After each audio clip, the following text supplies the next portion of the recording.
Como todos estão notando, as reverberações de demonstração de força de ontem ainda estão pulsando através de você, e irão continuar a fazê-lo ainda por um bom tempo. Estas são energias poderosas de mudança, queridos, e como tal, muito será elevado em seu rastro.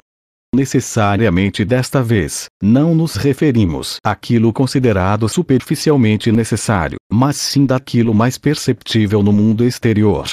Mais uma vez, a humanidade esteve enraizada com um profundo medo de mudanças. Em muitos aspectos, estas mudanças instilam um medo em muitos naqueles que ainda irão usufruir de seus benefícios.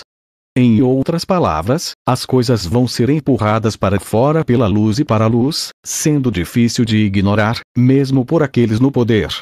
Então, esperamos que este seja um verão de muito barulho, em muitos aspectos, embora também saibamos que irá ouvir muito júbilo misturado entre os coros de raiva e frustração que vão continuar a entrar em erupção.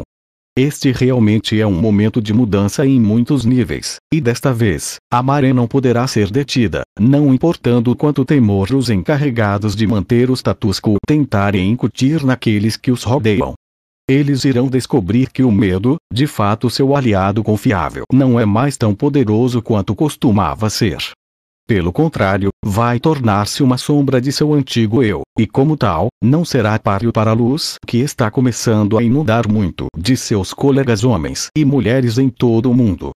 Preste atenção na perplexidade como um por um eles vão livrar-se de seu antigo companheiro, o medo, e começarem a abraçar seus próprios poderes de muitas maneiras.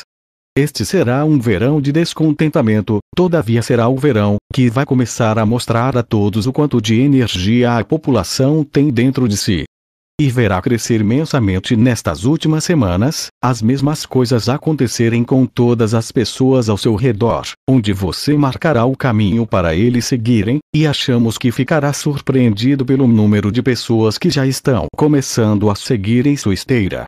Agradecemos a todos pelo trabalho feito e a partir de agora começarão a ter muitas confirmações da necessidade de serem pioneiros. Todos se alegrarão em saber que sem vocês, os pioneiros, não haveriam trilhas demarcadas para a multidão que encontrar, de repente, uma vontade forte de sair dos velhos limites, tentar a sorte em um mundo menos restrito que o antigo. Sem um medo a sinalizar, a luz ficará cada vez mais forte e assim, o jogo ficará verdadeiramente decidido. Todos vão sentir a adrenalina elevada pela excitação à medida que olharem ao seu redor e verem as paredes da prisão entrarem em colapso em várias partes. A verdade vai libertar você e todos destas velhas paredes. Assim sendo, esperamos muito barulho, como dissemos, embora também esperemos ouvir à medida que a raiva diminuir, gritos de euforia, quando um por um, seus companheiros começarem a ver a mesma verdade que você,